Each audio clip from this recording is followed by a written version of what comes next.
इस्लामाबाद और अमेरिका में ईरान के बीच बड़ी मुलाकात की तैयारी है। आज दोनों देशों के प्रतिनिधिमंडल इस्लामाबाद पहुंचेंगे। हॉर्मुज को लेकर के ईरानी सुप्रीम लीडर खामनेई का बड़ा बयान सामने आया है। बोले, अपना हक ईरान नहीं छोड़ेगा।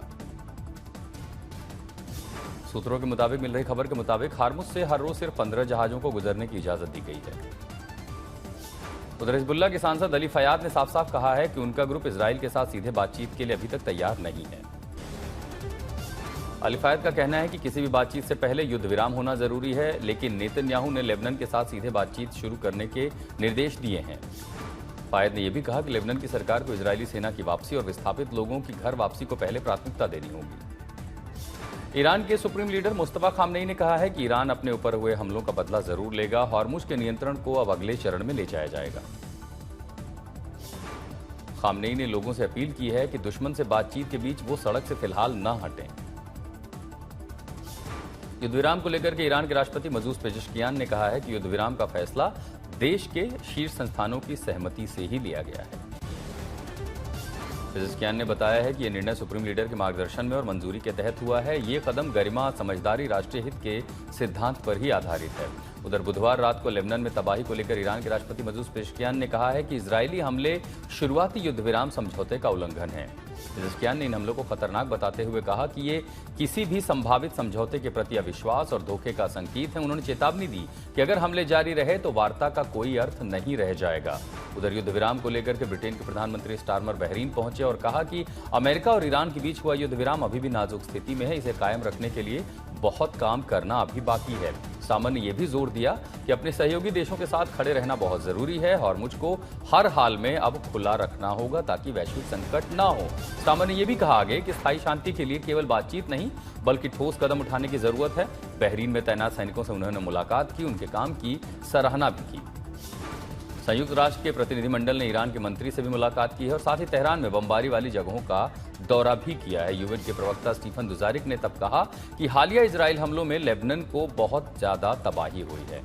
यूएन के प्रवक्ता आगे बोले कि इजरायली हमलों में सैकड़ों नागरिक मारे गए हैं, जिनमें बच्चे भी शामिल हैं। यूएन के महासचिव एंटोनियो गुटरस ने इन हमलों की कड़ी निंदा कर मौत पर चिंता जताई है। ईरान के विदेश मंत्री अब्बास अराक्ची ने रूस के विदेश मंत्री से फोन पर बातचीत में कहा कि हॉर्मुज से सुरक्षित आवाजाही अमेरिका के युद्ध विराम समझौतों के पालन पर निर्भर करेगी।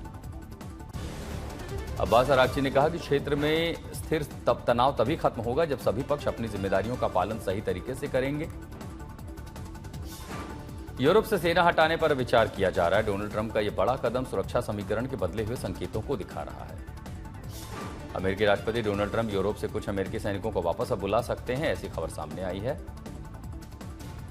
ट्रंप ने एक पोस्ट में अमेरिकी मीडिया और डिजिटल क्रिएटर्स की कड़ी आलोचना की है। उन पर गलत तरीके से तनाव का माहौल बनाने का आरोप लगाया है। इस पोस्ट में अमेरिकी राष्ट्रपति ने ईरान को लेकर के भी सख्त रुख दोहराते हुए कहा कि परमाणु हथियार हासिल करने से रोकना अमेरिका और वैश्विक सुरक्षा के लिए जरूरी था, इसीलिए हमले किए गए।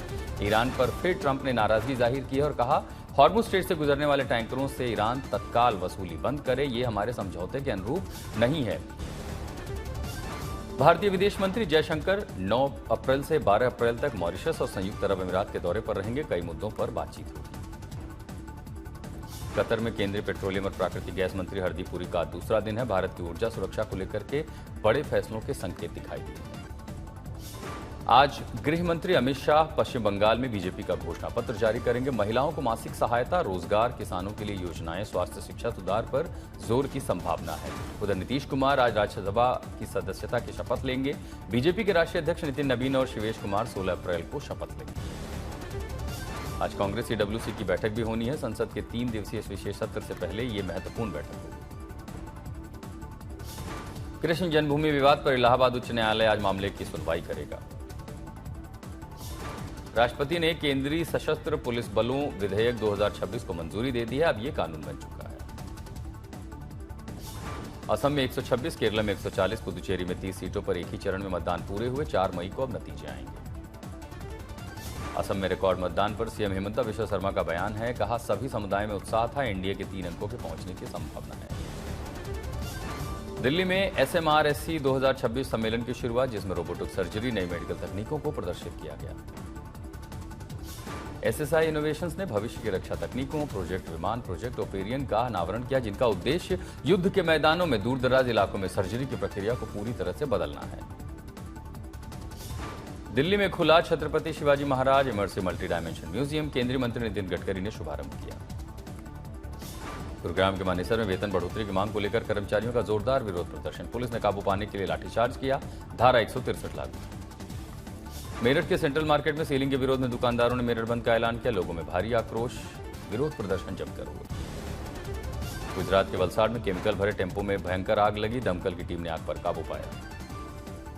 उत्तर प्रदेश के रामपुर में एक स्पेयर पार्ट्स के गोदाम में आग लगी, लाखों का नुकसान होने की संभावना। गुजरात के पाटन में हाईवे पर टैंकर और कार की भीषण टक्कर हुई है, हादसे में 4 लोगों की मौत हुई है। उत्तर प्रदेश के गोंडा में ग्राम समाज की जमीन पर अवैध कब्जों पर बुलडोजर चलाया गया, मदरसा और मकान दुकान ध्वस्त किए गए। यूपी के बांदा में गेहूं की खड़ी फसल में अचानक आग लग गई, 30 बीघा फसल जलकर खाक हो गई। बोकारो में ट्रैक्टर ने स्कूल बस को जोरदार टक्कर मारी, हादसे में 15 बच्चे घायल हुए। लखनऊ में सब्जी मंडी में लगी भीषण आग, 12 दुकानें जलकर खाक हुई, जांच के बाद शॉर्ट सर्किट से आग लगने का अंदेशा जताया गया है। गुजरात के बनासकांठा में मानव तस्करी गिरोह का भंडाफोड़ हुआ है, चॉकलेट का लालच देकर 4 साल के बच्चे का अपहरण हुआ, पुलिस ने रेस्क्यू किया। उत्तर प्रदेश के बस्ती में एक युवती संग सामूहिक दुष्कर्म का मामला सामने आया है, 4 लोग गिरफ्तार किए गए हैं, एक की तलाश जारी है। उधर छत्तीसगढ़ के बीजापुर में इंद्रावती जंगल में नक्सलियों के आतंक का अंत देखने को मिला है, अब ये पूरा इलाका विकास की राह पर आगे बढ़ रहा है। सिक्किम के लाचेन में भूस्खलन के बाद भारतीय सेना का ऑपरेशन हिमसेतु शुरू है, सड़क संपर्क टूटने के बाद फंसे पर्यटकों को निकालने में जवान जुटे हुए हैं। इस रेस्क्यू अभियान में मशीनों से बर्फ हटाने का काम युद्ध स्तर पर जारी है, फावड़ों की मदद से भी जवान सड़क पर जमी बर्फ को हटा रहे हैं ताकि रास्ता खोला जा सके। केदारनाथ धाम में यात्रा की तैयारियां तेज हो गई हैं, प्रशासन ने मजदूरों की संख्या बढ़ाई है, पैदल यात्रा मार्ग सहित हेलीपैड से भी बर्फ हटाई जा रही है। चमोली के ओली में अप्रैल महीने में भारी बर्फबारी हो रही है, चारों ओर बर्फ की सफेद चादर देखने को मिली है। 11 अप्रैल को अयोध्या के राम मंदिर परकोटे में गणेश मंदिर के शिखर पर भव्य ध्वजारोहण कार्यक्रम की तैयारी है, इस दौरान मंत्रोच्चार के बीच ध्वज का विधिवत पूजन होगा। ध्वजारोहण मंदिर निर्माण की पूर्णता का प्रतीक है। 15 अप्रैल को शेषावतार मंदिर पर भी ध्वजारोहण की संभावित तिथि तय की गई है।